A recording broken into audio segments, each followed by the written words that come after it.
Seáis bienvenidos a este desayuno informativo del Club Diálogos para la Democracia.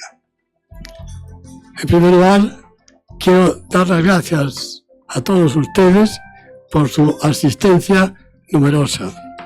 En segundo lugar, dar las gracias a los ponentes que participan en el acto y al mismo tiempo a los patrocinadores que han hecho posible con su aportación esta realización de desayuno informativo.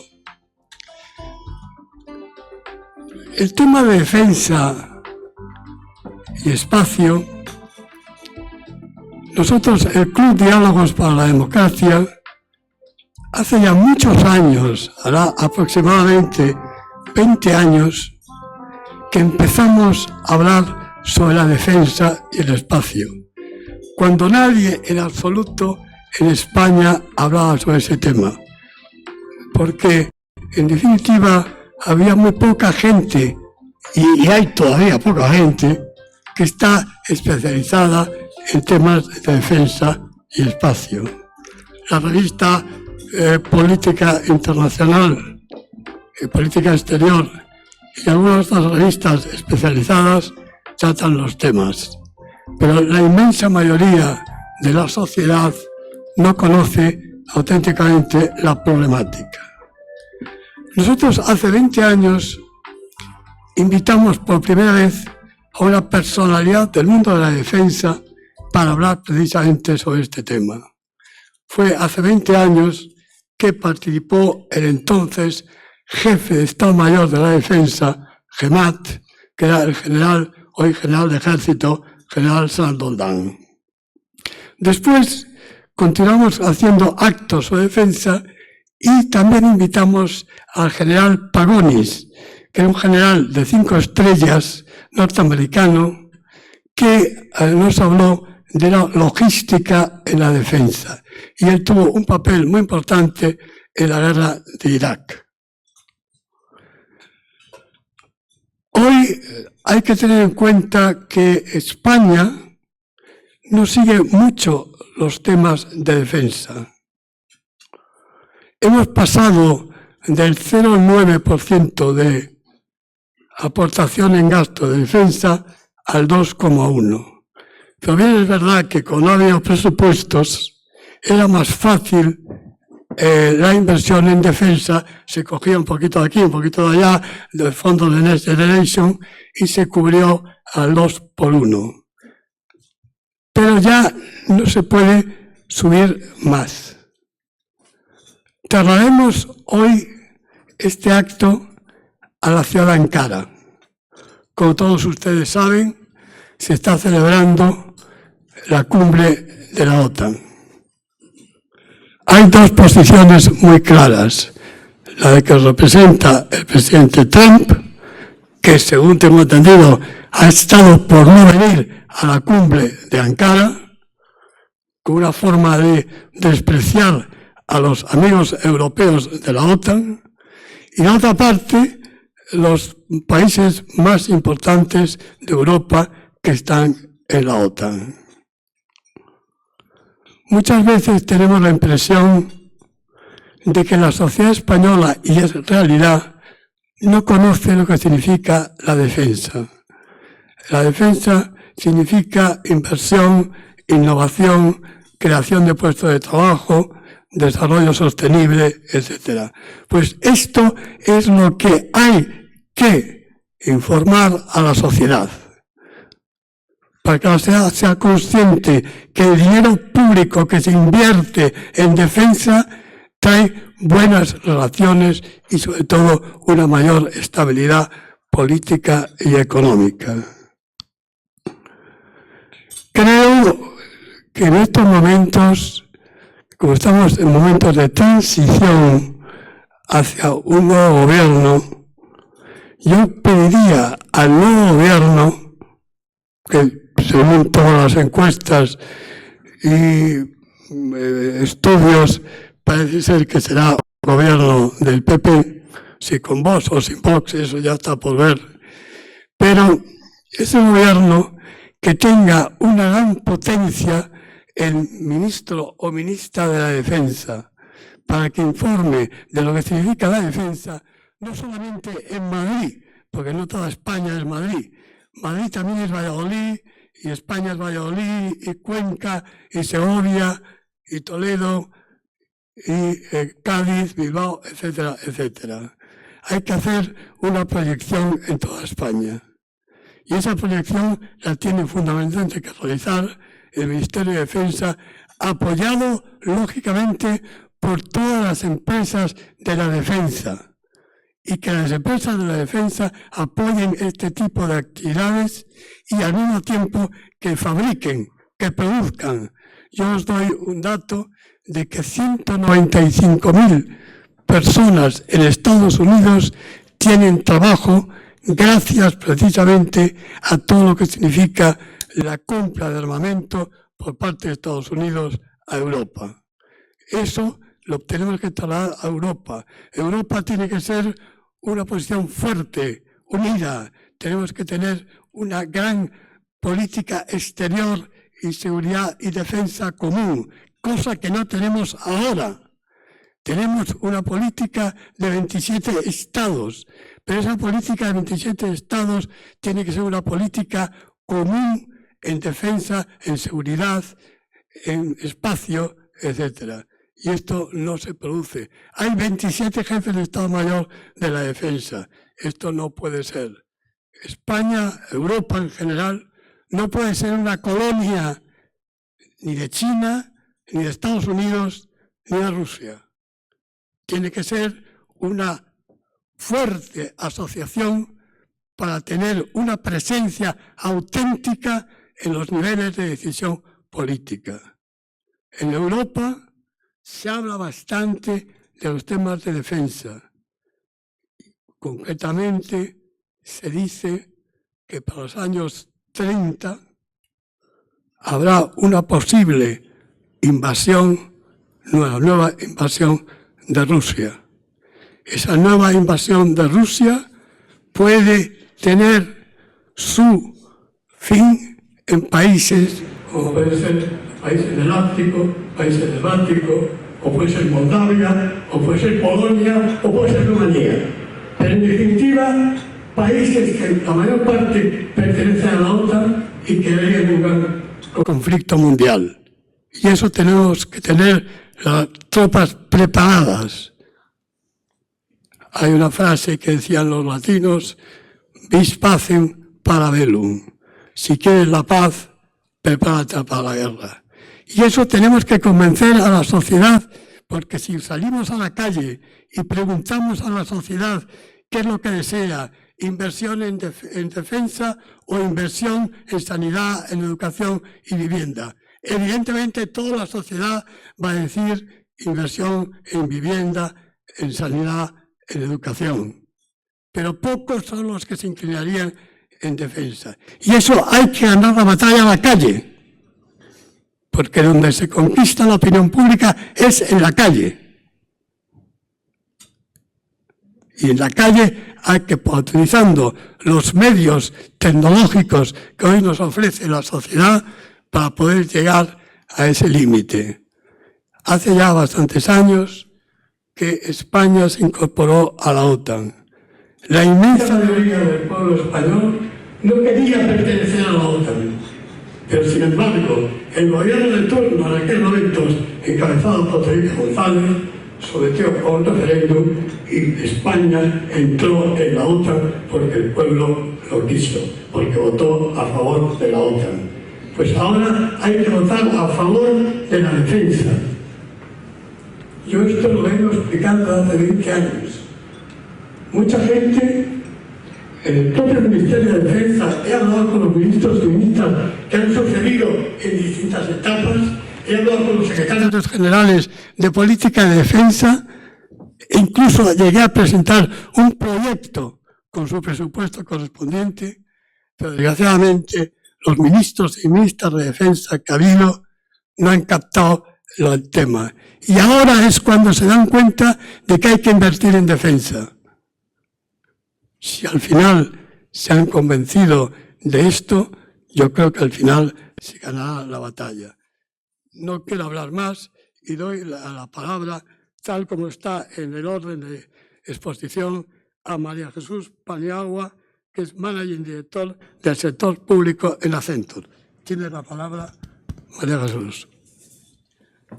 Muchas gracias, Antonio, presidente del Club de Diálogos para la Democracia. Hola, buenos días, ¿se me oye? Espera, me acerco más el micrófono. Decía que muchas gracias, primero por la oportunidad de estar en esta mesa, más es un honor y un placer compartir con tan ilustres ponentes. ¿Se escucha? Sí. Hablo un poco más alto, de todas maneras, que tengo energía para ello, ¿no? Bueno, lo primero, en autoridades, señoras, buenos días a todos y gracias por estar aquí, ¿no? Lo primero quería compartir una reflexión pues, a alto nivel, ¿no? Que viene del contexto internacional y de los últimos tiempos pues, que estamos viviendo. Nos está dando, desde luego, lecciones aprendidas importantes de cómo la tecnología realmente está impactando en la seguridad, está impactando en la defensa y que es un elemento que está avanzando muy rápidamente, muy difícil incluso de anticipar y de prever, ¿no? Algunas de estas lecciones aprendidas y ejemplos pues, ha venido del conflicto de Ucrania. Hemos vivido, como antes incluso del desplazamiento de tropas, se han producido pues, ataques a través del ciberespacio a infraestructuras críticas con el objetivo claro de debilitar el país, ¿no? Por lo tanto, el poder atacar energía, mando y control, telecomunicaciones, es un elemento clave del conflicto y el ciberespacio, por lo tanto, sí que demuestra que es una dimensión no solo muy real, sino una dimensión muy exigente que tenemos que tener muy en cuenta, ¿no?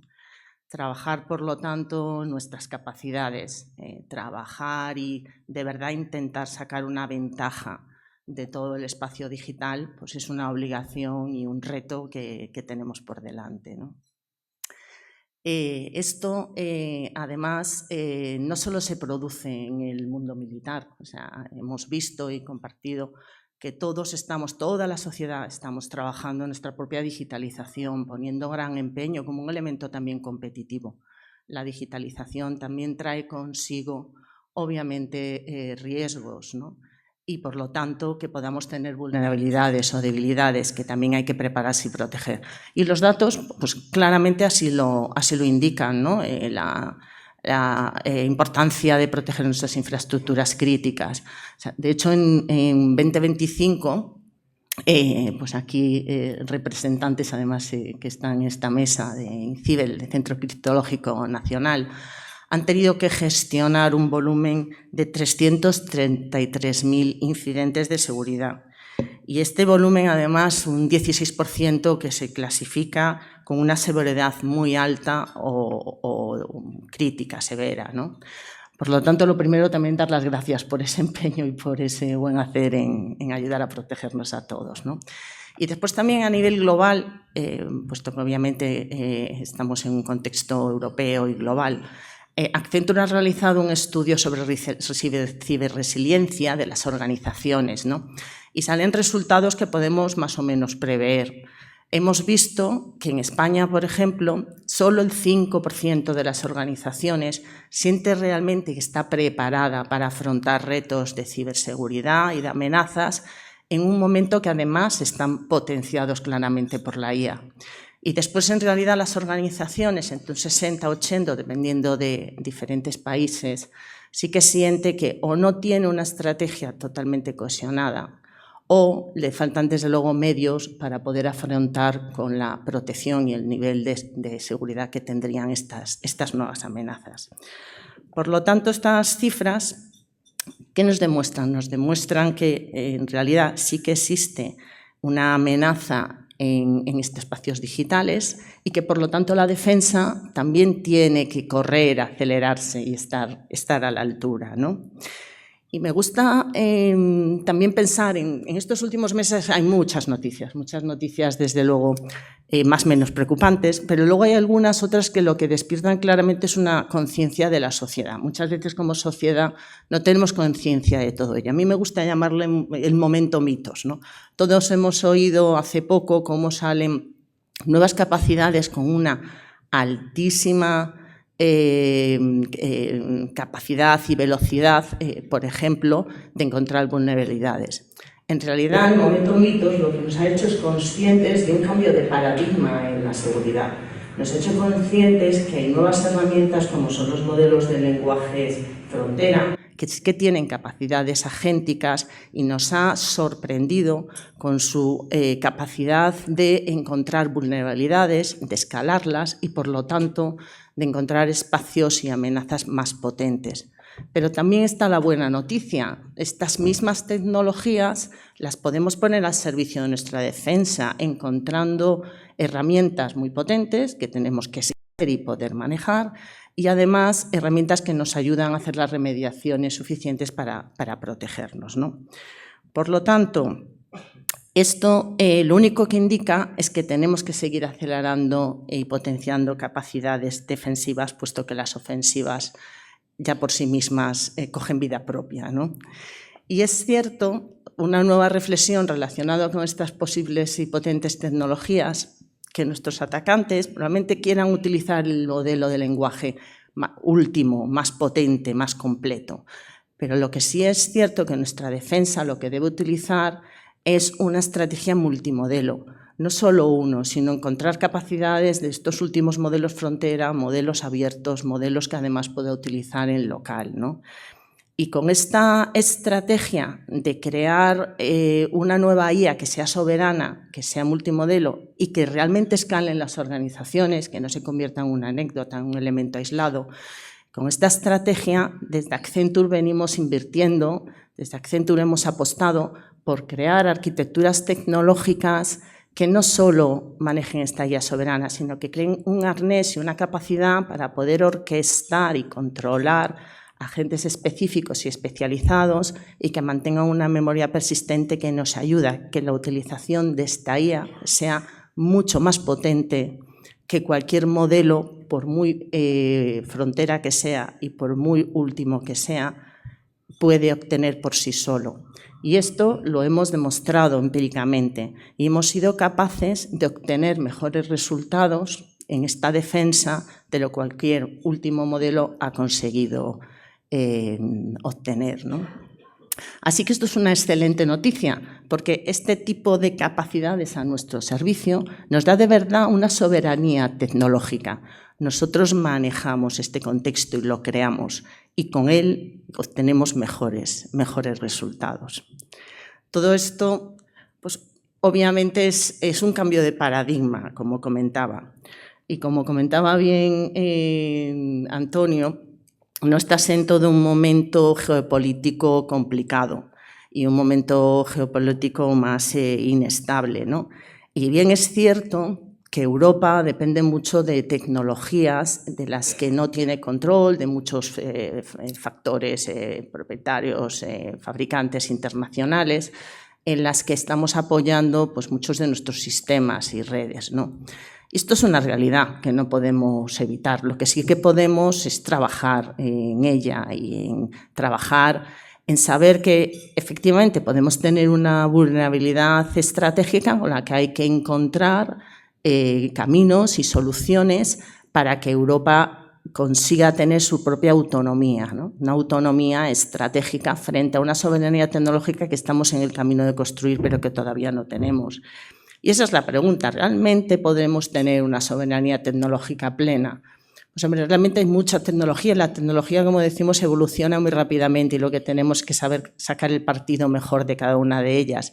En el corto plazo, ningún país europeo va a conseguir tener el control absoluto de toda la tecnología que utiliza, pero sí que estamos en este camino. Si construimos un entorno, construimos una realidad de contexto que conseguimos una autonomía estratégica, podemos controlar nuestra seguridad, podemos controlar como soluciones con la que comentaba antes, podemos controlar nuestros sistemas críticos y desde luego podemos trabajar en que realmente nuestras decisiones seamos dueños de ellas, ¿no? Y en este sentido es en lo que, desde luego, los fondos que vienen de los nuevos programas de la industria, programas de industria de defensa o los fondos europeos, sí que están apostando y sí que seguimos, claro que tenemos que desarrollar esta soberanía construyendo y apostando por la construcción de capacidades en IA, capacidades en ciberseguridad que nos eviten futuras dependencias. Y el camino es claramente el correcto, ¿no? Finalmente, también destacar que la tecnología es una parte fundamental, por supuesto, y nosotros somos una compañía tecnológica, ¿no? Pero el talento es absolutamente necesario, es una pieza fundamental para que seamos capaces de manejar esta tecnología, de adelantarnos, de habilitarnos. Por lo tanto, no olvidemos el talento como pieza fundamental, ¿no? Tanto en las instituciones como en la empresa, como en la industria tecnológica. Nosotros estamos en la obligación de estar a la altura, de poner el talento más especializado, de poner y trabajar e invertir por la innovación y, desde luego, de poder aportar en ese sentido soluciones y una experiencia real de operaciones en entornos altamente críticos y sensibles. Y esta es nuestra apuesta. Accenture, desde luego, es el socio, trabajamos profundamente con nuestras capacidades, importantes capacidades desde España y desde Europa. Queremos ser un socio que contribuye, estratégico, y ahora, por ejemplo, estamos muy felices porque acabamos de ser adjudicatarios en la OTAN de la nueva Protected Business Network, que será la base de operación conjunta multicloud que nos ofrecerá más soberanía y que además establece los estándares de ingeniería de futuro y un entorno seguro de los servicios digitales y, por supuesto, de la clasificación de la información clasificada, de la máxima seguridad. Así que, bueno, con esto termino y lo único que me gustaría decir un poco como final es que el ciberespacio es realmente donde nos vamos a jugar mucho de nuestro futuro, una sección muy importante de nuestro futuro. Por lo tanto, sigamos invirtiendo en capacidades que nos permitan desarrollar capacidades y en tecnologías como la IA y la ciberseguridad, sigamos invirtiendo en talento y sigamos apostando por una colaboración fuerte con la industria, que debemos estar a la altura. Es nuestra oportunidad y el momento es ahora. Pues muchas gracias. A continuación tiene la palabra Ignacio Martínez González, que es director general de IndraMind. Buenos días a todos. Muchas gracias, Antonio. Bueno, el tema hemos empezado tratándolo con las palabras de Antonio, que son muy acertadas respecto a lo que es la defensa y el reto general, y el momento mitos, como ha indicado María Jesús. Yo voy a partir un poco del lema de la mesa que tenemos aquí, ¿vale? La propia composición de la mesa yo creo que ya nos anticipa bastante las cuestiones que debemos de abordar, ¿no? Sobre todo conectar ciberseguridad y ciberdefensa ante un entorno que tiene cada vez más complejidad respecto a las amenazas. Bien, ¿cómo ha cambiado el tablero de juego ahora mismo? ¿Cómo tenemos la nueva situación? Aquí, en esta situación actual, las fronteras entre lo que es físico y lo que es digital se difuminan totalmente. Ahora mismo ya no tenemos unas fronteras claras, tenemos lo que podemos hablar de las fronteras digitales. La energía del transporte, de las comunicaciones, de la sanidad, las finanzas y la propia administración pública dependen de sistemas digitales cada vez más interconectados. Hoy en día un ransomware puede comprometer el funcionamiento de un hospital, un ciberataque puede afectar a una infraestructura esencial y una vulnerabilidad en la cadena de suministro tecnológica puede propagarse de manera muy rápida en cuestión de horas a miles de organizaciones. De todas maneras, el reto podemos decir que va más allá. El ciberespacio no es únicamente un entorno en el que debemos protegernos. Es también un dominio de confrontación estratégica y un espacio de operaciones. Existe, además, una asimetría que debemos de tener muy presente. Hoy tenemos infraestructuras civiles enfrentándose a retos de índole militar. Un operador energético o una compañía de telecomunicaciones o un hospital o incluso una infraestructura de transporte pueden encontrarse frente a un adversario que tiene medios, financiación y una paciencia comparables a los de un Estado. Este es uno de los grandes desafíos que tenemos en nuestro tiempo, cómo proteger a una sociedad que es totalmente abierta, que está altamente digitalizada y que es esencialmente civil frente a amenazas que pueden combinar capacidades criminales, económicas, tecnológicas y estatales. Aquí también es importante conectar los dos conceptos que tenemos reflejados en la mesa. La ciberseguridad protege el funcionamiento de nuestra sociedad, de nuestras empresas y de nuestras instituciones o de nuestros servicios esenciales. Su objetivo es prevenir, es proteger, es detectar, responder y recuperar frente a esas amenazas. La ciberdefensa, por su parte, debe garantizar nuestra libertad de acción frente a actores adversarios, asegurar la continuidad de las operaciones y contribuir a la defensa nacional también desde el ciberespacio. Las misiones son diferentes, también lo son las responsabilidades, las propias autoridades y los marcos de actuación, pero el dominio es el mismo. Muchas de las capacidades necesarias también son compartidas, como por ejemplo la inteligencia de amenazas, el conocimiento situacional, la analítica avanzada, la inteligencia artificial, la criptografía, las comunicaciones seguras, las arquitecturas cloud y edge, la protección de la cadena de suministro y el talento, por supuesto, que es muy especializado. No se trata de militarizar la ciberseguridad ni de diluir la especificidad que tiene la ciberdefensa. Se trata de conectar las capacidades, de compartir conocimiento y de constituir una verdadera resiliencia a nivel nacional. Las amenazas no se organizan siguiendo nuestras estructuras jerárquicas y administrativas. Un mismo actor puede combinar ciberataques, espionaje, desinformación, operaciones de influencia, presión económica e incluso acciones contra infraestructuras críticas. Esto es la naturaleza del conflicto actual, del entorno híbrido en el que nos estamos moviendo. Y por eso la resiliencia nacional comienza mucho antes del ámbito que es estrictamente militar. Comienza en la continuidad de las telecomunicaciones, en la seguridad del suministro energético, en la disponibilidad de los sistemas financieros, en la protección de nuestras cadenas logísticas y en la capacidad de las administraciones de seguir funcionando durante una crisis. La ciberseguridad de nuestras infraestructuras civiles y la ciberdefensa de nuestra libertad de acción nacional son ámbitos totalmente diferentes, pero estratégicamente interdependientes. Este contexto nos lleva al debate de la soberanía, sobre todo de la soberanía tecnológica. Durante años hemos asociado la soberanía digital principalmente a la protección y a la localización del dato. Hoy ya sabemos que eso no es suficiente, que eso no basta.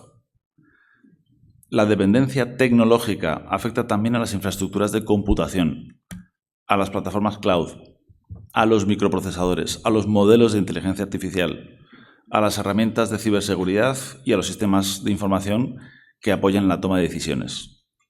La soberanía tecnológica no significa autarquía, ni construirlo todo de una manera aislada. Significa algo mucho más importante: disponer de capacidad real de elección, de control y de decisión sobre las tecnologías críticas de las que depende nuestra sociedad. Y esta cuestión va a ser todavía más decisiva con la inteligencia artificial, con el momento mitos. Nuestros adversarios ya utilizan la inteligencia artificial para aumentar la velocidad, la escala y la sofisticación de sus acciones. También nosotros debemos utilizarla para detectar antes, sobre todo para correlacionar mejor y para comprender escenarios complejos y decidir más rápido. La ventaja no pertenecerá necesariamente a quien disponga de más información. Pertenecerá a quien sea capaz de convertir esa información mucho antes en conocimiento y ese conocimiento en decisión y en acción. Eso es lo que denominamos la ventaja cognitiva.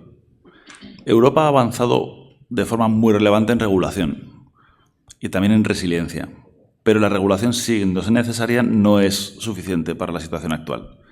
La soberanía no se decreta, la soberanía se construye. Se construye con tecnología, con propiedad intelectual, con inversión, con talento, con empresas capaces de competir globalmente y con una colaboración público-privada real. Necesitamos capacidad industrial europea en los ámbitos que determinarán nuestra autonomía estratégica. La inteligencia artificial, la ciberseguridad, la ciberdefensa, el espacio, las comunicaciones seguras y la computación avanzada.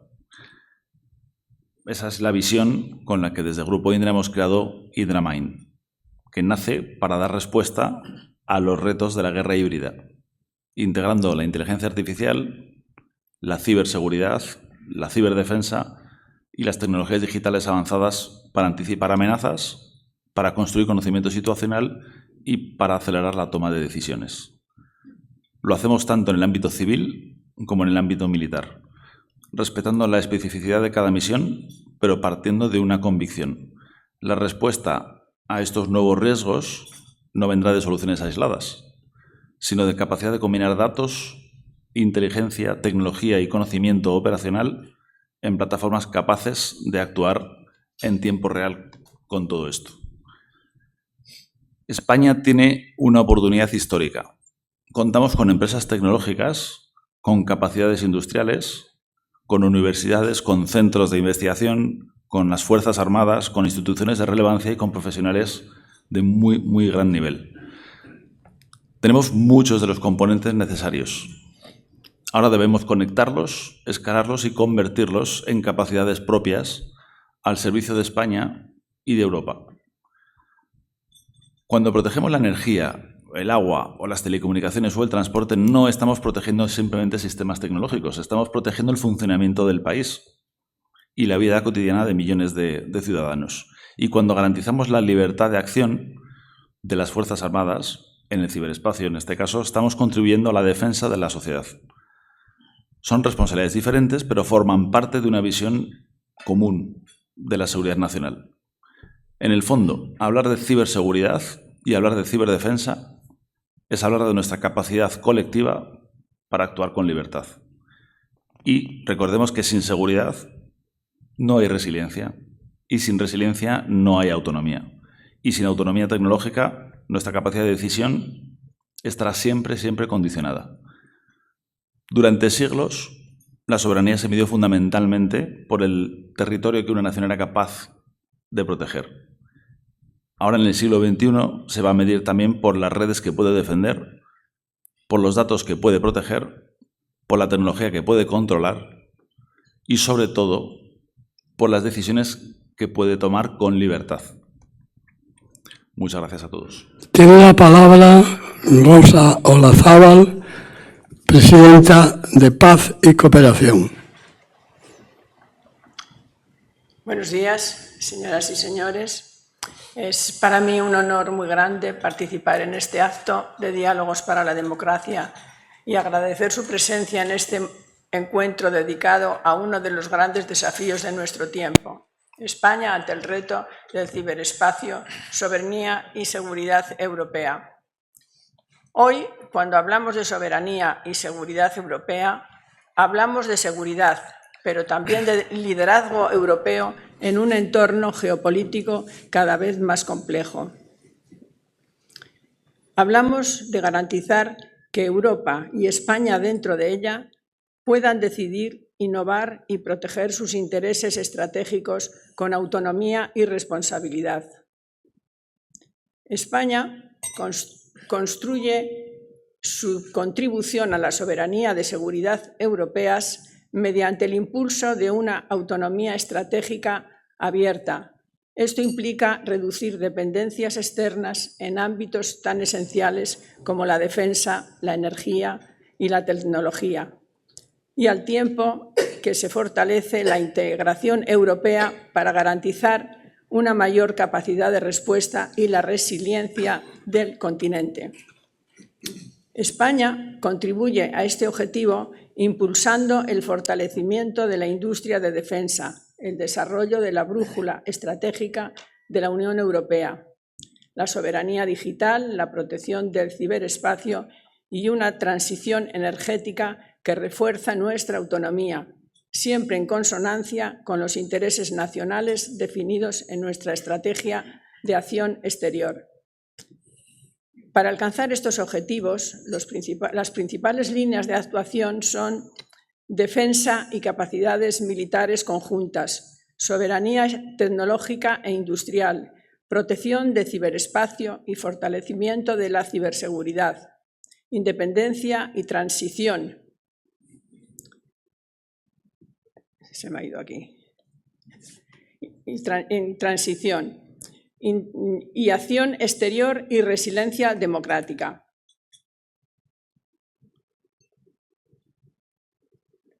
Hasta aquí hemos hablado de estrategias, capacidades y tecnología, pero la soberanía estratégica no se construye únicamente con tecnología, se construye sobre todo con personas, y es precisamente ahí donde este acto adquiere una especial relevancia.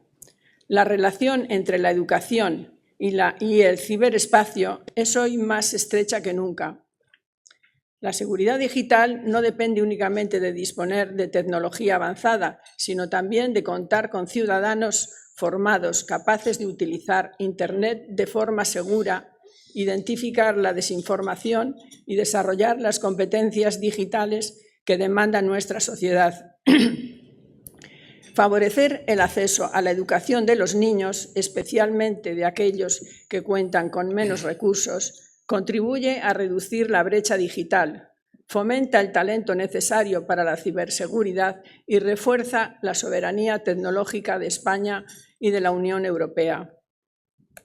Por ello, es una organización como la Fundación Paz y Cooperación comprometida desde hace décadas con la educación infantil y la juventud y los valores democráticos, y que patrocina este encuentro no es una casualidad, es una muestra de que la educación constituye uno de los pilares sobre los que también se construye la seguridad del mañana. Porque los profesionales que protegerán nuestras estructuras digitales y desarrollarán nuestras tecnologías hoy están en nuestras aulas. Y no puede haber autonomía tecnológica sin igualdad de oportunidades. No puede haber liderazgo europeo sin talento y no puede haber soberanía sin educación. Ese fue siempre el compromiso de nuestro querido Joaquín Antuña, fundador de la Fundación Paz y Cooperación, que era defender la educación como la herramienta más poderosa para construir la paz, el desarme y una ciudadanía responsable. Hoy ese legado adquiere una dimensión aún mayor, porque educar también significa preparar a las nuevas generaciones para desenvolverse en un mundo profundamente digital, comprender los desafíos del ciberespacio, utilizar la tecnología con responsabilidad y contribuir con conocimientos y valores a una Europa más segura, más fuerte y más libre. En definitiva, este diálogo no trata únicamente de tecnología o de geopolítica, trata del futuro, porque las fronteras del siglo XXI ya no se defienden únicamente en la tierra, en el mar o en el aire, también se defienden en el ciberespacio. Pero la mejor defensa comienza mucho antes que la tecnología, comienza en una escuela, cuando un niño descubre el valor del conocimiento, de la ciencia, del esfuerzo, de la empatía y de la educación. Y es ahí donde nace el talento que mañana protegerá nuestras infraestructuras digitales, defenderá nuestra libertad e impulsará la innovación y fortalecerá la soberanía de España y de Europa. Porque invertir en educación de nuestros niños y jóvenes no es solo una apuesta por su futuro, es también una inversión en nuestra seguridad, en nuestra competitividad y en nuestra autonomía estratégica. Porque Europa más fuerte, más segura y más libre no se construye únicamente con tecnología, se construye formando a las personas que harán posible este futuro. Muchas gracias a todos. Muchas gracias. Tiene a continuación la palabra el vicealmirante Javier Roca, que es comandante del Mando Conjunto del Ciberespacio. Cuando quiera, almirante, tiene la palabra. Muy bien, buenos días. ¿Se oye? ¿Se oye? Buenos días. ¿Se oye? Ahora, bien. Pues bueno, buenos días a todos, principalmente a vosotros, que sois un poco sois la razón de ser de este evento, y ojalá que saquéis algo útil de vuestra presencia aquí. También muchas gracias a los patrocinadores, sin ellos sería imposible esto, y la verdad que han dicho ya todo lo que había que decir, lo han dicho perfectamente, y gracias también a Antonio y al Club Diálogo de la Democracia por organizar esto, que no ha sido fácil, ¿no? ¿Verdad? Coincidir. Aquí en la mesa estamos los tres centros de referencia nacionales responsables un poco de la seguridad, de la ciberseguridad a nivel nacional, que es el INCIBE, el CCN y el Mando Conjunto del Ciberespacio. Nosotros representamos un poco la aportación de las Fuerzas Armadas al sistema de seguridad nacional en la parte de ciberseguridad. Bien, como buen militar, yo voy a ir al grano y un poco esquemático. ¿Cuál es el fin último de todo esto? Es la seguridad. Es la seguridad. O sea, todo lo que queremos es seguridad. ¿Para qué? Para lo que se ha dicho todo, para el bienestar del país, el progreso económico, etcétera, todas las cosas buenas. O sea, lo que buscamos es la seguridad. Bien, ¿qué pasa? Que nos hemos dado cuenta que sin soberanía no hay seguridad. Si no tienes soberanía, no eres dueño de tu destino, ¿no? Eso es lo que ha cambiado. ¿Y qué es lo que nos afecta ahora? ¿Qué es lo que cambia? ¿Por qué ahora hablamos tanto de soberanía y antes no hablábamos de soberanía? ¿No? Porque el mundo ha cambiado. El mundo antes era físico, como os he dicho aquí, la soberanía era proteger nuestras fronteras. Lo que entra, lo que sale. Fácil. Lo hacíamos nosotros. Ahora el mundo ha cambiado, el mundo físico y digital a la vez. Figital, que llaman. Dependemos tanto del mundo físico como el digital y cada vez más.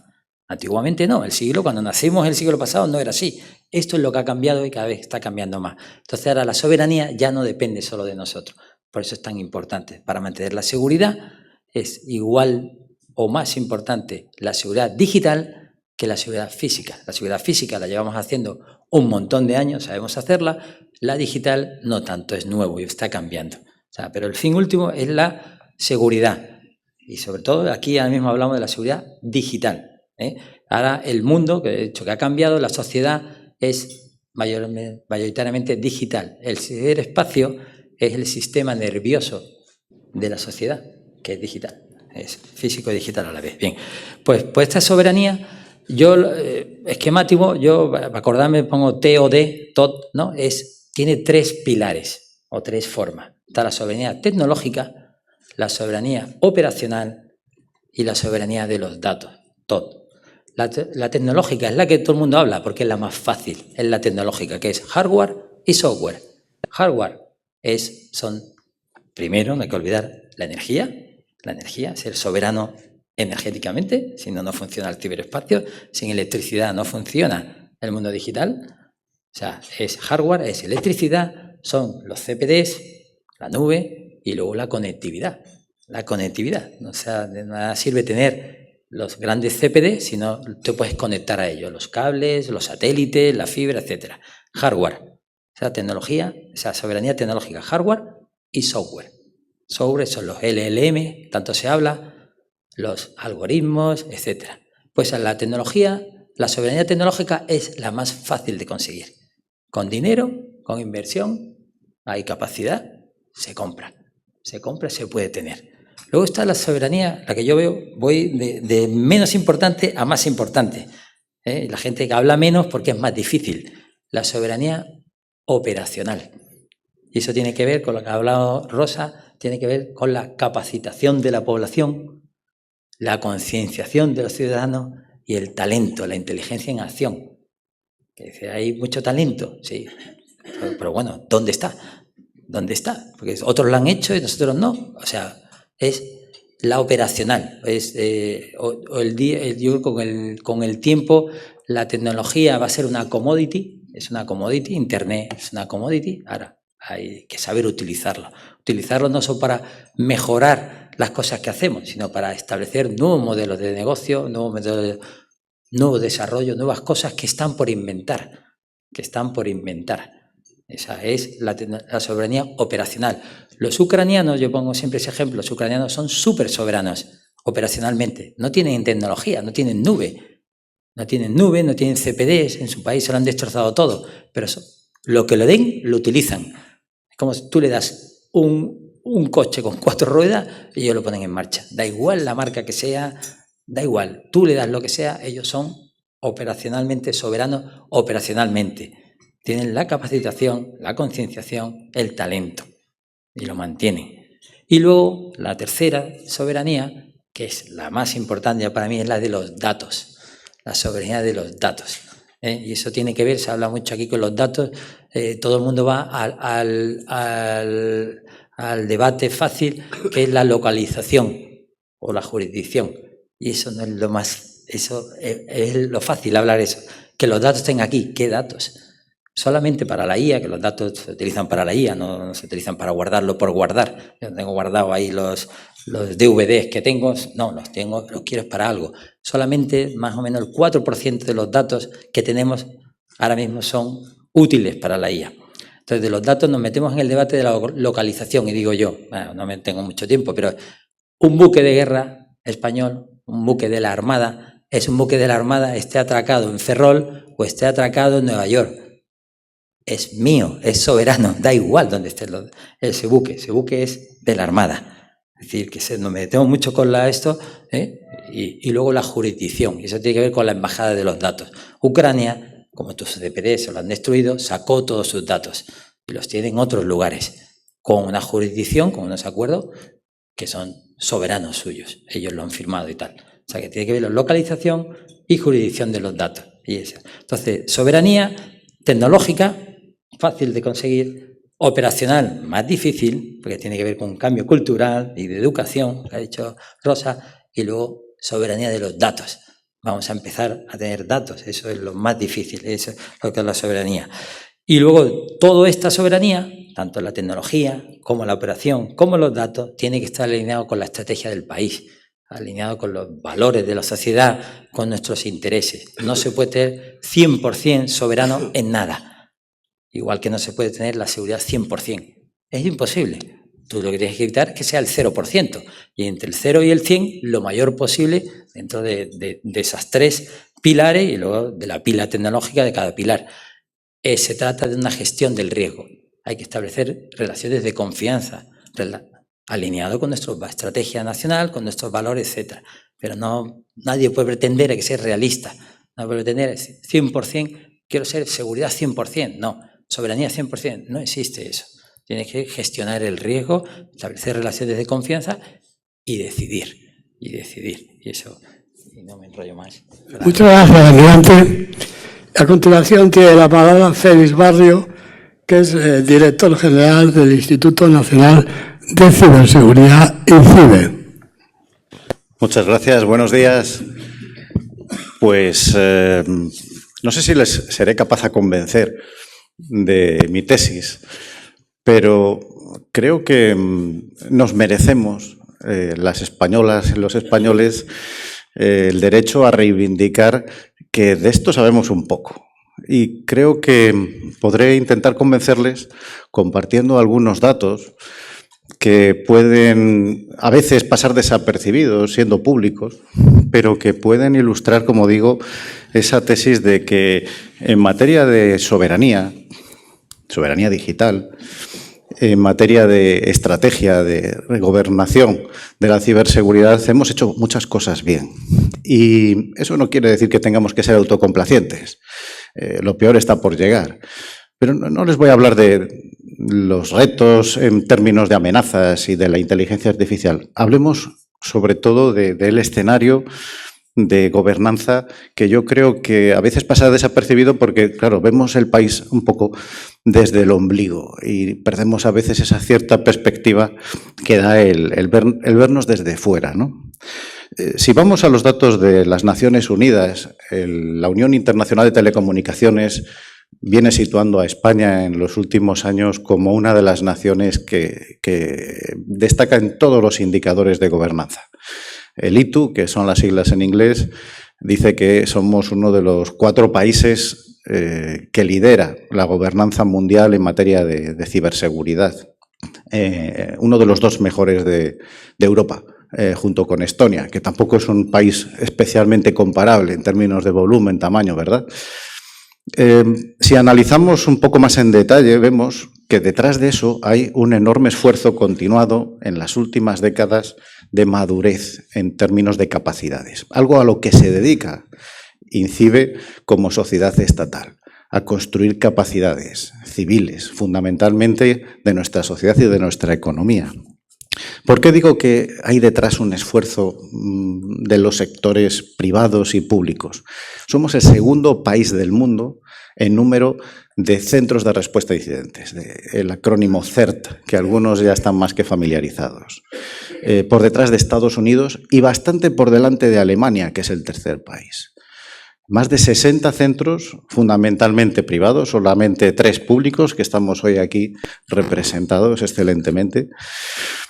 Y yo creo que hay un dato que sin duda explica por qué estamos haciendo las cosas bien. Porque en términos de incidentes críticos y graves que afectan a nuestras infraestructuras críticas estratégicas, en los últimos 5 o 6 años la cifra permanece contenida.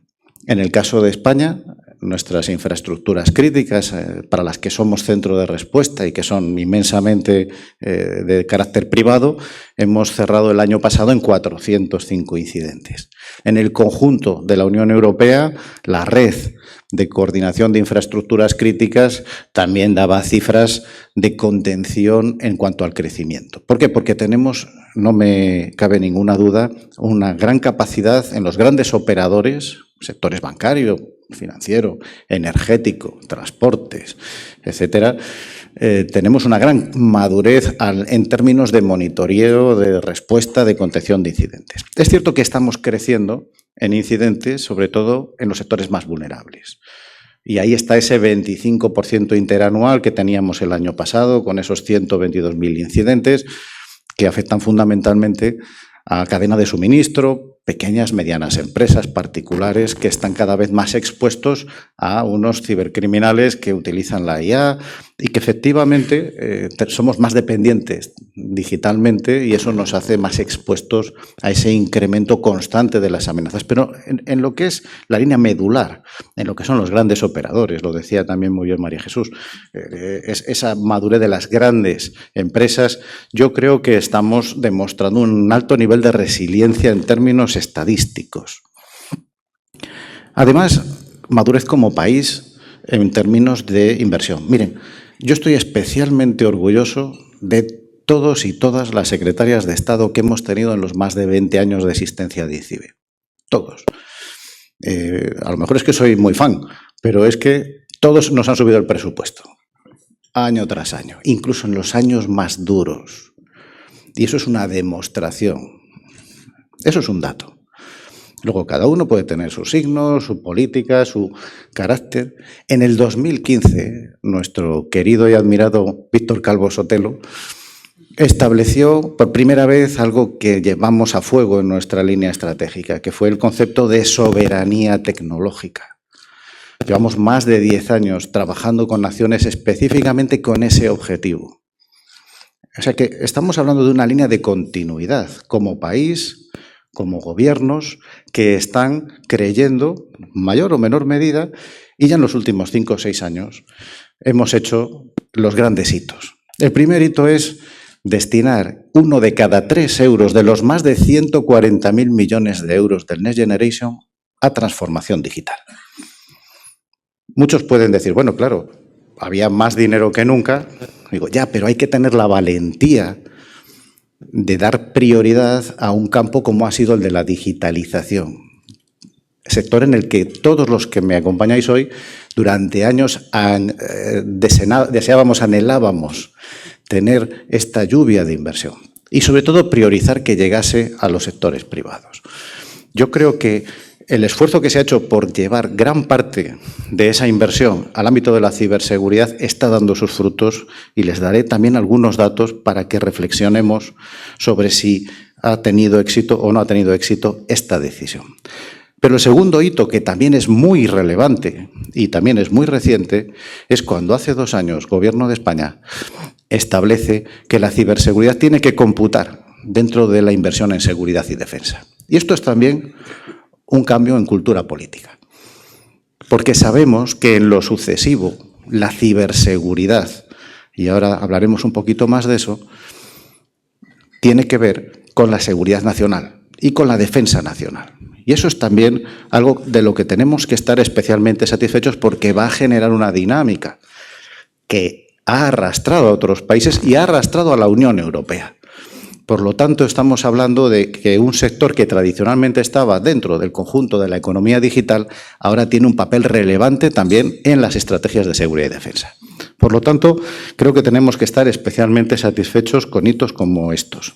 Porque soberanía, lo explicaba muy bien el almirante, es todo lo que él ha explicado. Pero la soberanía tecnológica y digital en ciberseguridad es que una escuela de infantil o primaria de un pueblecito de Extremadura pueda tener un proveedor local que le suministre ordenadores que vengan securizados, que le gestione su página web y que ésta esté securizada, que le gestionen sus bases de datos, que le provean de servicios de acceso a Internet controlados para evitar que en el espacio escolar pueda haber accesos no deseados de los menores a contenidos inadecuados. Eso se llama soberanía nacional, proveedores de proximidad. Por eso es muy importante el esfuerzo que se ha hecho en la inversión del Next Generation por garantizar que la inversión llegara a los sectores de proximidad, los sectores más vulnerables. Miren, el pasado mes de marzo presentábamos el balance de la industria de ciberseguridad con el apoyo de la patronal Conetic. Hay datos especialmente interesantes. Primero, que hemos roto todos los récords en materia de facturación del sector. ¿Y por qué esto es importante? Por dos motivos. Teníamos un histórico de crecimiento interanual de 2 cifras anuales, incluso en los peores años de la recesión, pero el salto sobre todo se ha hecho en materia de distribución de ese crecimiento. El 45% de las más de 3.430 empresas que en su portafolio de servicios se dedican especialmente a la ciberseguridad, el 45% son micropymes o autónomos. Son esas empresas de proximidad. Además, hemos conseguido en los últimos 6 años que se creen 403 nuevas empresas, que por sí mismas están ya facturando un porcentaje de casi el 12% de todo el consumo nacional en materia de ciberseguridad, con un volumen total, en este caso, de 6.350 millones de euros, lo que nos convierte en el 4º mercado de la Unión Europea, muy cerca de la facturación del sector en Francia, despegándonos del siguiente inmediato, que es Italia, y sobre todo incrementando la facturación internacional. Y estos son datos que hay que valorar más, dada esa enorme complejidad de nuestra economía, y además con unos sectores de la industria que no solamente tienen una peculiaridad, somos una de las grandes potencias industriales del mundo. Somos una de las grandes potencias industriales del mundo. España es la segunda industria de automoción de Europa.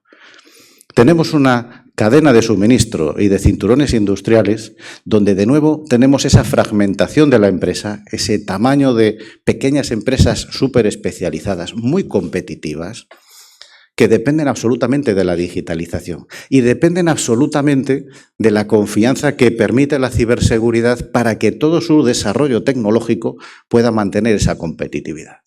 Por lo tanto, cuando lanzamos programas como el KIT Digital, 3.200 millones de euros, para subvencionar al 100% la adquisición por pymes y autónomos de soluciones tecnológicas, incorporamos la ciberseguridad como uno de los vectores prioritarios.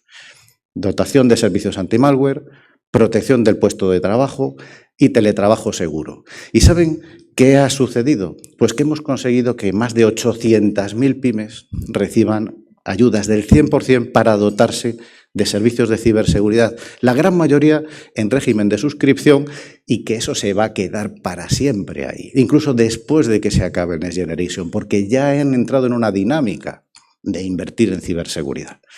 Y además se ha hecho a través de la red de cámaras de comercio e industria, lo que ha permitido la agilidad de haber llegado con esa capilaridad de la inversión. Se podía haber hecho el modelo francés o el italiano, haber repartido las subvenciones el minuto 1, no pedir ningún tipo de control y luego después de 4 años ver qué había sucedido. Aquí se optó por un camino más difícil, pero hemos garantizado la distribución. Lo más importante, la capilaridad. ¿Con eso qué hemos conseguido? Incrementar un 35% el empleo en el sector, hasta superar los 165.000 empleados. Por cierto, el 20% mujeres.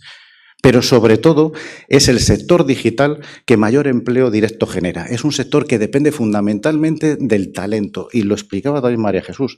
Tenemos que incidir porque es clave. El sector de la ciberseguridad depende de la capacidad de nuestra red académica. Otro modelo que hemos hecho, que ha tenido también su repercusión, ha sido la inversión en I+D. 52 versiones de la orden de bases solo del programa Kit Digital. Pero es que en el programa de compra pública innovadora en ciberseguridad establecimos un criterio. Ninguna empresa podía tener participación en más de 2 proyectos de Next Generation. ¿Qué conseguimos de esta manera? Conseguimos que se desplegaran más de 300 empresas que han recibido financiación promedio de 1,5 millones de euros para desarrollar una nueva generación de productos de seguridad en sus portafolios. Y además hemos dado prioridad a que los beneficiarios de la inversión tengan centro de trabajo en España para facilitar esa política de proximidad. Eso es soberanía tecnológica. Y por lo tanto, las cifras están acompañando. Les mencionaba el incremento de empleo, de nuevas empresas, de facturación, pero también de talento. Hemos apostado sobre todo por la red académica. La red académica ha tenido que competir en el campo de la ciberseguridad durante años con otros sectores que daban muchos más incentivos para nuestros investigadores, para nuestros académicos. Evidentemente, tenemos una de las mejores universidades del mundo. Tenemos uno de los mejores cuerpos docentes universitarios del mundo, en competitividad, en términos de publicaciones, en términos de transferencia. No lo olvidemos. ¿Y eso en qué se traduce? Bueno, hemos conseguido en 6 años, a través de 22 nuevas cátedras de ciberseguridad en las universidades españolas, 50 proyectos estratégicos de Next Generation en investigación y desarrollo en ciberseguridad, multiplicar por 3 el número de profesores, investigadores e investigadores contratados de las universidades españolas, pasando de 465 investigadores a más de 1.550. ¿Y eso qué significa? Significa transferencia de conocimiento. Y todo ello priorizando fundamentalmente aquellas universidades que carecían de equipos de expertos en el campo de la ciberseguridad, promoviendo ofertas de grados y posgrados en el ámbito de la ciberseguridad. Y algo que también va a tener una repercusión en los próximos años extraordinaria en términos de capacidad. Poner en marcha los primeros títulos de formación profesional en ciberseguridad. Claro, desde que los preparamos hace algo más de 6 años hasta que se han ido desplegando en la red de centros de educación secundaria de toda España, todavía están saliendo ahora las primeras promociones de profesionales de la FP. Pero ya están llegando y, sobre todo, llegan con un modelo de FP dual fundamental. Y ya, para terminar, algunos datos que también tenemos que tener en cuenta para reflexionar hasta qué punto hemos ejercido un liderazgo real exportando este modelo de políticas públicas de ciberseguridad crecientes. España ha liderado el movimiento hacia los derechos digitales a nivel internacional y especialmente el liderazgo del Reglamento Europeo de Inteligencia Artificial. Y hay que estar muy orgullosos de que sea una vicepresidenta española la que en la Comisión Europea está llevando la política de protección frente a los abusos de la competencia en los mercados digitales. Eso no es casualidad. Eso es fruto de una trayectoria continuada de compromiso en los organismos internacionales por llevar el concepto de poner en el centro a los más vulnerables. Hemos exportado un modelo como es el servicio de línea de ayuda del 017 que poníamos en marcha en pleno confinamiento en la pandemia y que hoy en día nos permite atender a más de 12.000 víctimas mensuales de ciberataques. Familias, pequeños profesionales, funcionarios de pequeñas administraciones que nos llaman cada día para recibir asesoría y apoyo gratuito 24 horas al día. Ese modelo lo han ido replicando en los últimos 6 años diferentes países del mundo. El último, Francia, hace apenas un año. Estamos exportando un modelo en el que la protección de los que no pueden permitirse acceder a servicios de ciberseguridad sea la prioridad en materia de inversión, porque redunda en esa capilaridad y en esa capacidad que necesitamos de llevar hasta el último rincón, hasta el último usuario, el privilegio de acceder al enorme potencial que tienen las nuevas tecnologías. Y nuestro modelo cada vez es más replicado en las estrategias nacionales de ciberseguridad de diferentes países del mundo. Miren, yo he tenido el privilegio de asesorar a algunos gobiernos en materia de estrategia. Con quien más he trabajado ha sido con México, en el que, primero como experto de la OEA en el gobierno de Peña Nieto y luego como experto de la Comisión Europea en el de López Obrador, y luego me quedé allí 2 años a trabajar. Tuve el privilegio de ver España desde allí e intentar ver qué experiencias que íbamos haciendo aquí eran trasladables a un país maravilloso, espectacular, que tiene unos potenciales enormes y que es un gran desconocido para nosotros. Y mi conclusión siempre era que, como ha dicho muy bien el almirante, al final tenemos que hacer con lo que tenemos en cada lugar todo lo posible. Pues bien, yo creo que el gran éxito de España cuando vienen y toman referencias de nuestro modelo es que cuando no hemos tenido suficientes recursos hemos sido capaces a poner la ciberseguridad en una línea de salida de ventaja y de inversión. Cuando hemos tenido muchos recursos no hemos bajado el pistón a la hora de implementar modelos de gobernanza y de inversión continuados. Y además somos un país en el que no cunde el desánimo. Pese a que somos hipercríticos, aunque efectivamente siempre vemos la botella medio vacía, siempre estamos dispuestos a venir a las 8:30 de la mañana a la llamada de don Antonio Gavilanes a hablar de ciberseguridad. Y sacamos tiempo, porque sabemos que es muy importante y porque queremos estar a la última y porque queremos saber. Y eso se llama también resiliencia. Y no me enrollo más. Gracias. Pues muchas gracias, querido amigo Félix, por tu exposición. Finalmente, antes del coloquio, va a hablar Javier Candau, que es subdirector general del Centro Criptológico Nacional dentro de la infraestructura del CNI. Cuando quieras, Javier, tienes la palabra. Muchas gracias al Club Diálogo de la Democracia por permitirme compartir algunas ideas. Yo voy a ser breve porque creo que vamos un poco fuera de tiempo, ¿no? Por centrarnos un poco, tuvimos una estrategia nacional de ciberseguridad ya por 2019. Esa estrategia en 2020 se consolidó en unas necesidades económicas, en un plan nacional de ciberseguridad que realmente hemos completamente adaptado a un ritmo vertiginoso que ha pasado desde 2020. En 2020 tuvimos el COVID nos hizo replantear todas las perspectivas de transformación digital después de la guerra de Ucrania. La guerra de Ucrania nos ha hecho ver si somos realmente resilientes. Luego, un tsunami legislativo que nos viene de la Unión Europea con muchísima legislación que cumplir. Y finalmente, unos requerimientos de OTAN que invitan a un gasto en defensa más elevado del que teníamos. Y todo esto lo tuvimos que gestionar, se gestionó en 2025 con un plan que aterrizó en muchísimas empresas. Prácticamente el 73% de las inversiones se aterrizaron en empresas nacionales, pero nos hemos encontrado con 2026, donde está cambiando todo, ¿no? María Jesús e Ignacio han hablado del momento mitos o del paradigma de mitos. Para nosotros, la irrupción de la IA ofensiva es un cambio radical en cómo vamos a ver la ciberseguridad. De hecho, tenemos que repensar muchísimas inversiones y tenemos que repensar cómo hacer las cosas. Con lo cual, el primer punto que nos invita al cambio de paradigma es la IA ofensiva. Es un punto crítico, porque tenemos que hacer dos cosas. A nivel de empresas y organizaciones, tenemos que darle a la ciberseguridad su sitio. Ahora mismo los CISOs siguen teniendo problemas por llegar y mandar el mensaje a sus CEOs, a sus juntas de dirección. Y el momento de empoderar al CISO y que la ciberseguridad sea un asunto crítico dentro de la empresa es fundamental, porque la seguridad física antes era bastante más importante que la seguridad digital.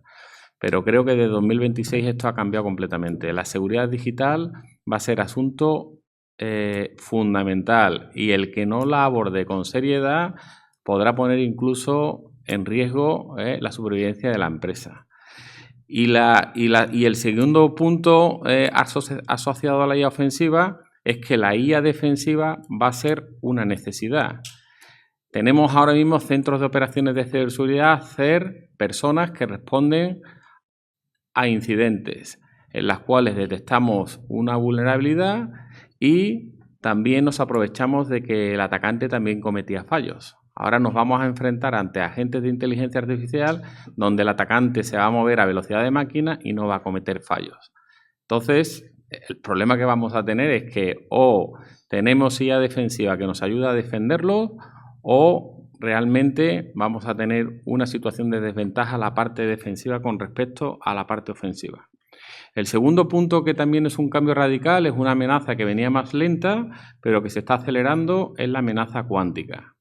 En la amenaza cuántica tenemos una situación en la cual toda la cifra asimétrica que protegía nuestros sistemas y es el corazón de nuestra transformación digital, de nuestra ciberseguridad, pues en 2030 o en 2035 estará rota. Con lo cual, o rediseñamos toda la cifra en la que se basa nuestra ciberseguridad, o realmente nos enfrentaremos a un problema crítico como organización, pero también como nación. Y finalmente, el nuevo escenario geopolítico, que es el tercer punto que hace que la ciberseguridad de 2026 sea completamente diferente a la ciberseguridad que hemos conocido, ¿no? El proyecto Glasswing, que impulsó Anthropic, marca un hito en el sentido de que las empresas europeas y las instituciones europeas no han estado en este proyecto desde el principio. Que sí que es cierto que todas estas soluciones de IA ofensiva están pensadas para mejorar la ciberseguridad, para mejorar el código, para mejorar todo el software de todas nuestras organizaciones. Pero esto en malas manos puede ser un asunto crítico. Entonces, nos tiene que llevar a considerar la seguridad digital como un asunto de seguridad nacional. El control estratégico de ciertas tecnologías, el desarrollo, uso y gestión libre de esas tecnologías y la protección frente a terceros es un asunto fundamental. Por eso, desde el punto de vista del Centro Criptológico Nacional, desde el mando conjunto y desde INCIBE, necesitamos una inversión continua. Una inversión continua establecida en un plan a 3 años, en un plan a 5 años.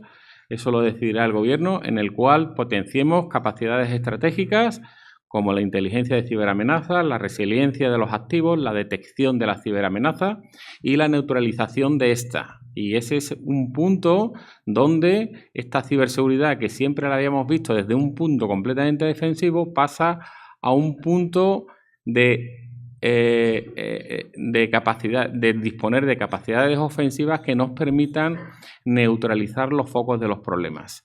Estas 4 capacidades fundamentales se tienen que apoyar, por supuesto, en tecnologías cuánticas y en tecnologías de seguridad confiables, en inteligencia artificial aplicada a casi todo y en mucho entrenamiento y simulación para conseguir talento.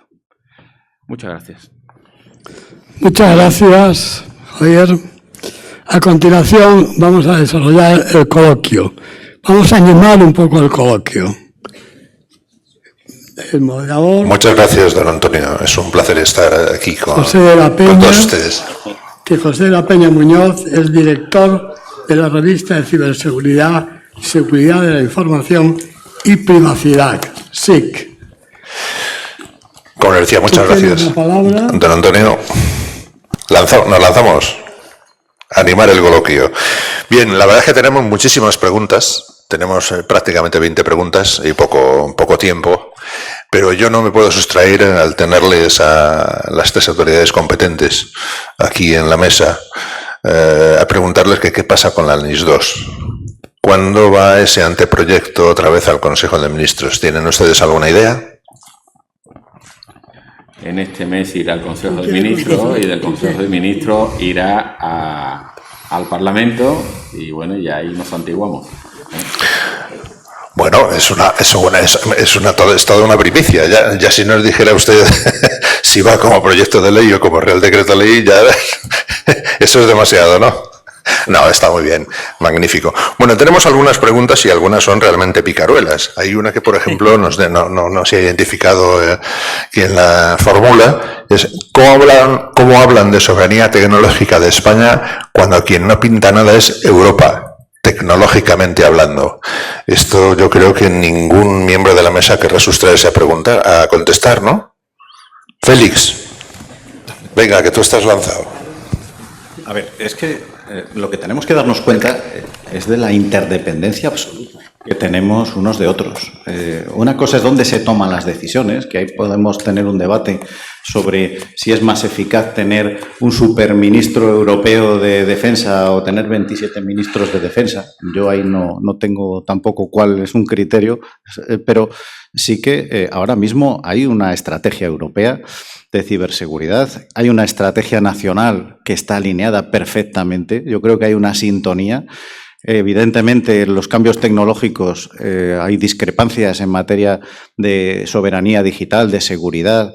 Pero hay unos foros en los que esto se gestiona y se gobierna. Mi sensación es que a veces somos muy catastrofistas porque entendemos la diferencia de perspectiva como una confrontación o una controversia.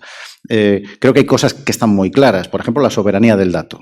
La seguridad del dato que pertenezca a una ciudadano europeo tiene que estar en un espacio bajo soberanía jurídica europea. Esto es algo en lo que los 27 yo creo que están de acuerdo. Hay más dificultades en lo que tiene que ver con tecnologías de operaciones, con lo que serían dispositivos digitales, infraestructuras tecnológicas de terceros países, sobre su incidencia en materia de seguridad, porque hay ahí esa competencia.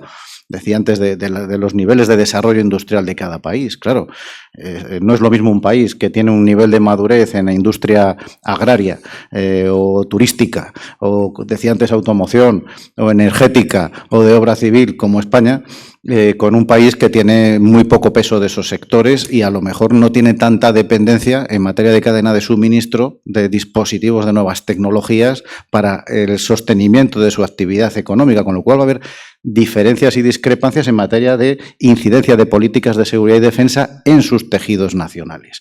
Por lo tanto, la diversidad entraña complejidad en la gestión, pero yo no diría que tenemos una pérdida de soberanía europea. Lo que tenemos es muchos retos por mantener el nivel de liderazgo que yo creo que la Unión Europea, no solo en materia de regulación, sino en materia económico, todavía mantiene. Nunca vamos a competir en tamaño con China o con los países emergentes o con un África que va disparada en términos demográficos y económicos y en 2 décadas estará también ahí, pero eso no quiere decir que Europa esté desnortada, en mi opinión, ni mucho menos. En las contestaciones. Quisiéramos terminar a las 11 menos cuarto. Vamos a dar un poco de margen al coloquio, hacerlo muy ágil. ¿Queréis contestar alguno a esta cuestión? No sé si se oye bien. Sí, una idea simplemente muy rápida respecto a la pregunta anterior. A ver, en Europa hay ciertas capacidades, especialmente en España, por ejemplo, en ciberseguridad y en defensa. O sea, hay ciertos nichos en los que sí que hay capacidades. Y hay una cosa también muy importante, es que Europa no es solo Europa. A nosotros nos está pasando una cosa muy curiosa, que todos los que no son, digamos, Estados Unidos o China o Rusia quieren ser Europa. Por ejemplo, Canadá quieren ser más europeos que los europeos y tienen también tecnología, y si miras todo el bloque que digamos que funciona con las mismas ideas de Europa, hay grandes empresas, hay incluso empresas como en el caso de Cogier en Canadá con modelos LLM, con lo cual hay un rayo de esperanza, por así decirlo. Y la última idea también es que la propia IA fuera del ámbito de ciberdefensa nos está permitiendo ganar mucho o reducir mucho los gaps que tenemos en ciertas otras tecnologías, con lo cual al final el terreno de juego se nivela bastante. Yo de esto... ¿Sí? Sí. Sí, sí. Yo creo que lo importante es que esa postura no lleva a gran cosa. Lo importante no es lo que somos, sino lo que vamos a hacer. O sea, lo que pasó, pasó. O sea, ojalá yo me hubiera comprado una casa hace 20 años, hubiera invertido en tal. Lo que pasó, pasó. O sea, hay trenes que han pasado y han pasado por Europa y no lo vas a volver a coger. Eso se perdió. O sea, ya competir con la fabricación de nanoconductores, competir contra los grandes gigafactorías de eso, bueno, pues puedes hacer algo. Pero ya eso pasó. Pero hay comida para todos. Es decir, se pueden hacer muchas cosas. O sea, yo pongo el ejemplo de la electricidad. Lo importante no fue quién inventó la electricidad, qué país la inventó. Lo importante son los países que, aprovechados esa electricidad, crearon máquinas que transformaron el mundo. Entonces nosotros, o sea, Europa va a depender siempre de gente. Es inevitable, tanto de materiales, tierras raras, como sistema operativo. Dependemos de Windows, todo. Ahora no vamos a hacer algo nuevo. Pero hay capas en aplicaciones donde sí podemos desarrollarlo. El futuro, bueno, lo que ha hablado Javier, de todo lo que es la física cuántica, criptografía, computación, ahí tenemos. O sea, pero lo que pasó, pasó. Y lo malo y lo bueno que depende de nosotros. Eso es la clave, que depende de nosotros. Es decir, no de mis hijos. Mis hijos no pueden decidir. Ojalá decidieran, porque a lo mejor decidían mejor que nosotros. Pero no pueden decidir. Las que tienen que decidir son esta generación. Es que son los líderes que están aquí, los jefes, los directores, los CEOs. Somos nosotros que debemos decidir. Y los que vamos a sufrir van a ser ellos. Van a ser la próxima generación, porque yo, para lo que me queda, ¿no? ¿Qué es lo que digo? Yo es que no sé seguro si voy a acertar, no sé, yo no entiendo, tal, ya esto no me gusta, yo tal. Bueno, pues no decido, vale, pero lo va a pagar ¿quién? Tus hijos, tus nietos. Tus hijos, tus nietos. Y no lo importante ahora que es que no tenemos gigafactoría. Lo triste es que no la tengamos en el 2050 o en el 2100. Y eso lleva tiempo, esfuerzo, inversión. O sea, que eso lo importante ya es... Le recordamos la brevedad de las intervenciones. ¿No, Javier? Yo creo que sí que tenemos un momento importante, que podemos desarrollar muchas capacidades tecnológicas dentro de Europa, pero que nos tenemos que mover rápido y que el gobierno tiene que actuar como tractor de toda esta soberanía tecnológica. Bueno, España, yo sé que ustedes, algunos de artillería, otros no, tienen ya sus planes de acción para 2026, 2027, se han arremangado, ya no son grandes ideas, sino una serie de acciones muy concretas. ¿Tienen suficientes medios económicos? ¿De qué están dependiendo? ¿En qué momento entramos?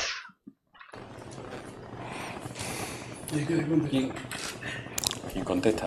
No, los tres estáis aludidos. El que primero coja el micro. Bueno, pues muy rápido. ¿Medios suficientes? Para mí, o sea, para el Mando Conjunto Ciberespacio de la Fuerza Armada, sí, tenemos medios suficientes. Ahora, ¿eso es suficiente para proporcionar seguridad digital, ciberseguridad al país, a la Fuerza Armada? No, rotundamente no. Esto es como la salud. Es decir, el problema de la ciberseguridad es que se llama seguridad. Entonces, la seguridad creemos que es de los cuerpos, la fuerza y cuerpo de seguridad del Estado. No, la seguridad es el problema de todo. Se llamaría, en vez de llamarse seguridad digital o ciberseguridad, se llamaría cibersalud, que es responsabilidad de todo. La salud, ¿de quién es responsabilidad? De cada uno. No es responsabilidad de los hospitales, no es responsabilidad de los médicos, es de cada uno. Si tú no haces deporte, comes mal, fumas, bebes, tal, te encontrarás mal. Por muchos médicos que invertamos en planes de salud y tal, es responsabilidad de cada uno. Igual que desde lo que se ha dicho aquí, igual que se enseña seguridad en vial, salud, pues habría que enseñar desde pequeño ciberseguridad o salud digital, higiene digital, como se quiera llamar, y es responsabilidad de todo. ¿Planes nosotros tenemos? Sí, pero cada vez nosotros aumentamos un poquito, el doble, pero las amenazas son 10 veces más. Yo, por añadir... perdón. Perdón. No, Javier. Sí. Vale. Gracias, Félix. Desde mi punto de vista, ante estos nuevos riesgos, hace falta inversión. Si nosotros que tenemos la responsabilidad del sector público, Administración General Autonómica y Local, Si no una inversión, sobre todo focalizada en medidas horizontales, no llegaremos a tiempo. Y eso requiere, pues, una inversión continuada. No nos pueden llegar muchísimos millones un año y los siguientes años sin atención. Creo que la ciberseguridad ha cogido una dimensión con la inteligencia artificial y la cifra postcuántica que requiere muchísima atención. No va a haber problema de dinero. ¿Puedes profundizar, Félix? Sabemos dos cosas, y no porque lo sepamos nosotros que tenemos acceso privilegiado, sino porque es público y conocido y sabemos qué gente está trabajando ahí, y algunos de ellos buenos amigos y muy competentes. Este año va a ser el año de los más de 800.000 millones de euros del Fondo Europeo de Seguridad y Defensa. Y España, mínimo, tiene que ir a por su 9% alícuota que le toca. Además, tenemos el nuevo Next Generation casi por lo que nos llega a puntito ahí en Bruselas, que no va a minorar la inversión y vamos a poder continuar invirtiendo y de nuevo la ciberseguridad estará dentro del ámbito digital.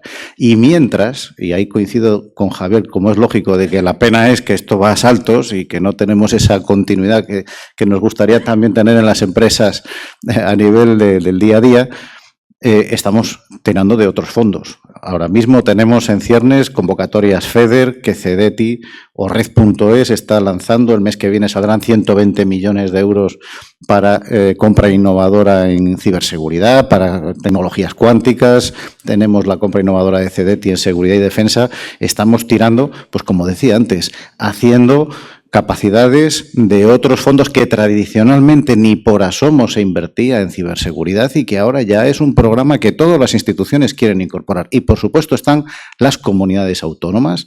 Este es el 4º año del compromiso de las estrategias regionales de ciberseguridad, que por primera vez se pusieron en marcha con el programa RETEC hace 4 años y están asumiendo íntegramente la cofinanciación del 4º año. Lo que quiere decir es que hasta la comunidad autónoma más pequeña tiene un programa de inversiones para continuar desarrollando sus capacidades ciber. Por lo tanto, yo creo que la preocupación no es si va a haber financiación pública o si se va a mantener el interés privado. La preocupación tiene que ser si estamos suficientemente preparados, hay masa crítica para competir por unos fondos en Europa, para seguir liderando la capacidad de atracción de inversión europea en España y si tenemos profesionales en el mundo de la empresa y en la academia en particular para presentar proyectos retadores y competitivos. Y ya tenemos que estar preparando los proyectos. Yo sé que Indra, Accenture ya tienen los deberes muy hechos, pero tenemos que llevar esto a toda la economía y toda la sociedad porque no podemos desperdiciar ni uno de los euros que podamos conseguir. Muy bien, pero ¿están ustedes satisfechos con el reparto que en última instancia cae en sus instituciones? ¿O que puede caer en sus instituciones?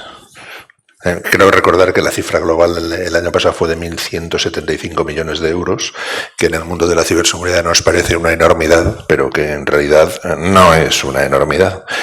¿A cuánto aspirarían ustedes para el próximo plan, al de 26-27? ¿Se animan a dar una cifra? ¿O codar una cifra? La cifra... dar una cifra no nos atrevemos, pero en el orden de esa misma cantidad de dinero, esos 1.200, 1.157 millones era la cantidad, esos 1.200 a 3 años seguramente están mejor invertidos que 1.157 de golpe.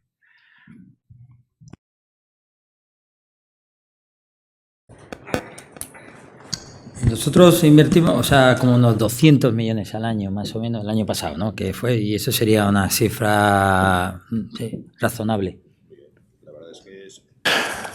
Sí, perdón, sí, no, se lo deseamos. Normalmente cuando hablamos de euros siempre se hace un silencio en la sala, ¿verdad? Está todo el mundo callado, no dice nada. Vamos a ver, aquí tenemos una cuestión, una pregunta de un expicaruela. Dice, perdón por la ingenuidad, la mejor coordinación es una buena organización.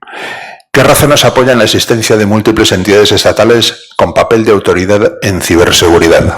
Entiendo que se refiere a España. ¿Don Félix? Yo soy muy partidario, Yo creo que la especialización y la competencia también es buena en el ámbito de lo público y creo que precisamente lo que se está haciendo es un intento por mejorar la coordinación entre organismos que son diferentes públicos, diferentes objetivos y que tenemos que compartir entre nosotros más información, más recursos, hacer más sinergias, sí, pero creo firmemente en la especialización y también creo en la importancia de distribuir competencias. Al final estamos viendo también cómo hay agencias regionales que contribuyen significativamente a elevar la capacidad de gestión de la ciberseguridad en líneas como son la educación, la sanidad, las competencias que están transferidas a nivel territorial y que hablamos de agencias que gestionan decenas de miles de activos digitales. Yo creo que estamos construyendo entre todos un modelo complejo para una temática más compleja todavía, que es la tecnología digital. Pero creo que el modelo español es un modelo que ha demostrado que tiene también sus grandes ventajas, también tendrá sus inconvenientes y perfectamente exportable. Creo que más no significa reducir competitividad del servicio público. Bueno, yo creo también que cuando desde Europa han empezado a reclamar que es necesaria una agencia coordinadora o agencias de ciberseguridad, España ya tenía una madurez bastante elevada en los actores que estaban trabajando en ciberseguridad.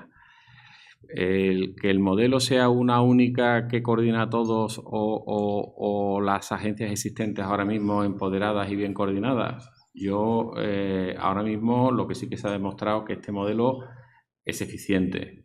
Es eficiente y que tenemos un montón de aproximaciones que en Europa todavía ni sueñan en llegar.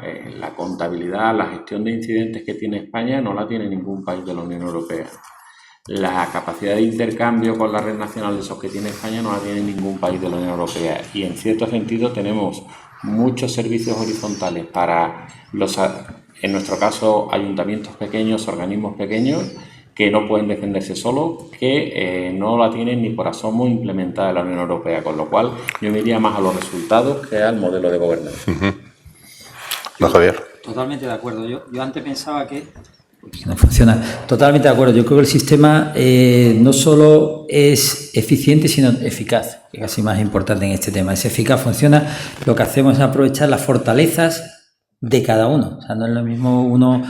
INCIBE, sociedad mercantil, tiene muchas ventajas el que sea una sociedad mercantil, la agilidad que tiene el centro, el CCN pertenece al CNI, pues toda la ciberinteligencia, la capacidad de contestación, sus contactos con otros servicios de inteligencia, sobre todo dentro de las Fuerzas Armadas, dentro de la OTAN, de la Unión Europea, o sea que se aprovechan las fortalezas de cada uno y ha quedado demostrado, porque ahora cuando llega una inyección, de repente que hay que invertir un montón de dinero, pues aprovechan las fortalezas de cada organización.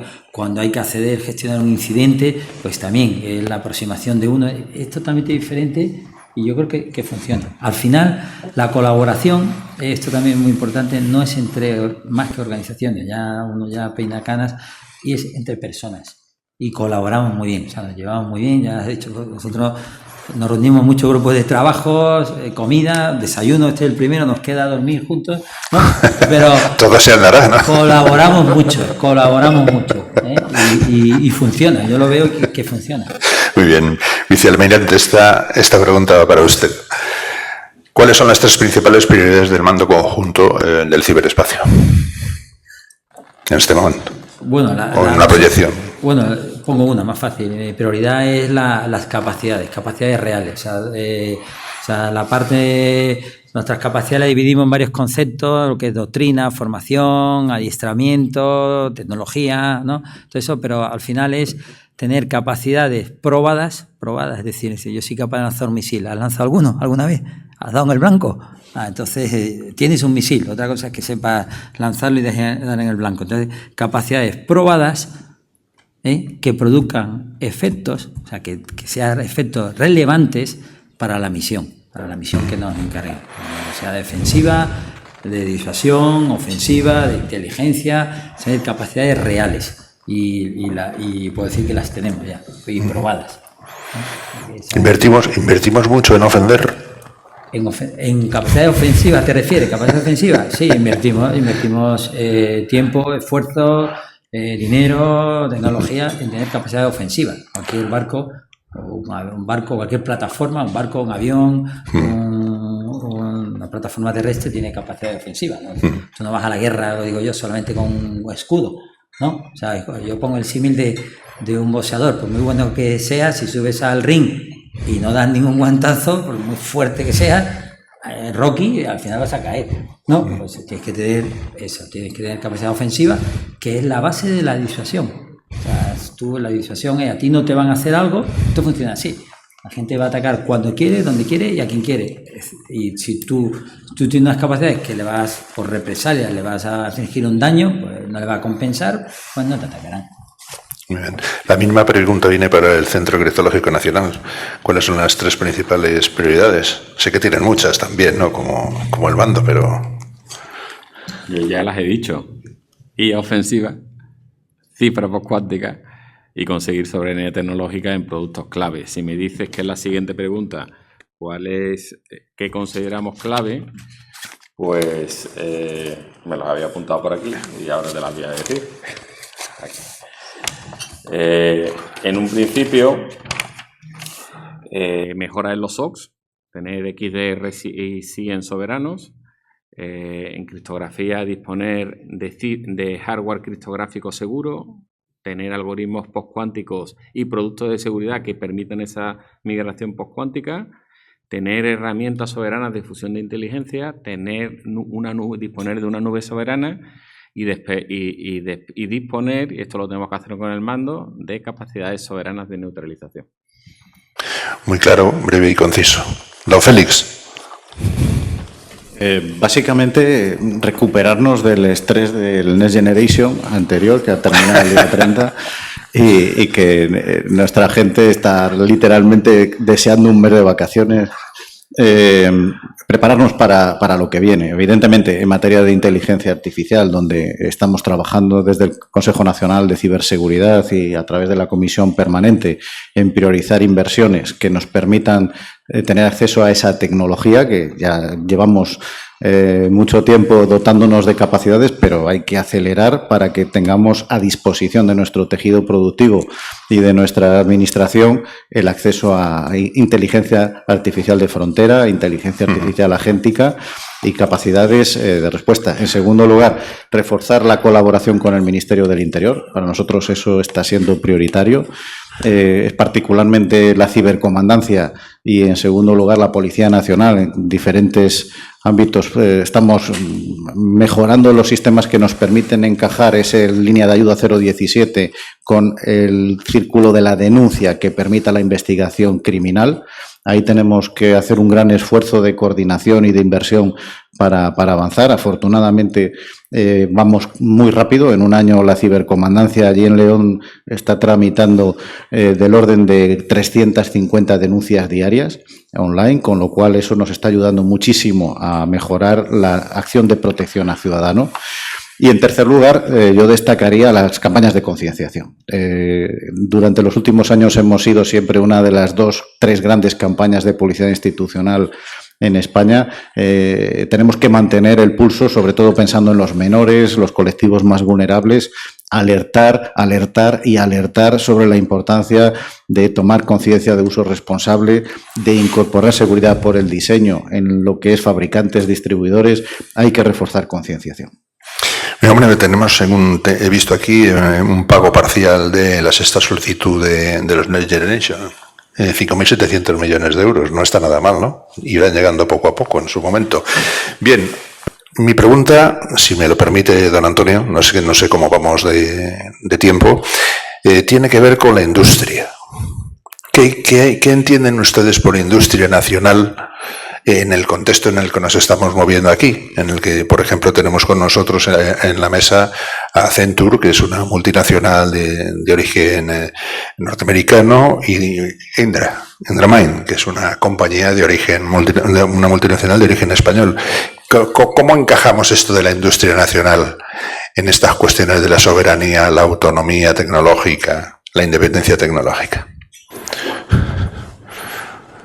Me pregunto, no se compran servicios a los de fuera. Si se compran, ¿dónde ponemos el límite? Bueno, yo por alusión a la industria nacional, desde el Grupo Indra y específicamente desde Indramind, el discurso que siempre hemos tenido y las capacidades que hemos generado y, como bien decía Félix, los deberes que hemos hecho es tener listo nuestras capacidades nacionales y soberanas al servicio del gobierno, de las fuerzas de seguridad del Estado y de los diferentes actores públicos y privados que quieran demandarlos, con lo cual capacidades y deberes hechos los tenemos y con total garantía de soberanía nacional.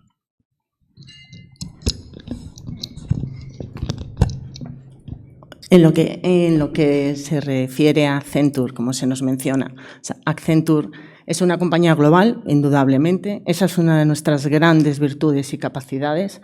Somos una compañía que, por lo tanto, podemos aprovechar todo nuestro conocimiento global en cualquiera de los territorios y países en los que trabajamos, pero nosotros trabajamos con un arraigo claro en cada país. Accenture España está trabajando aquí desde hace más de 60 años.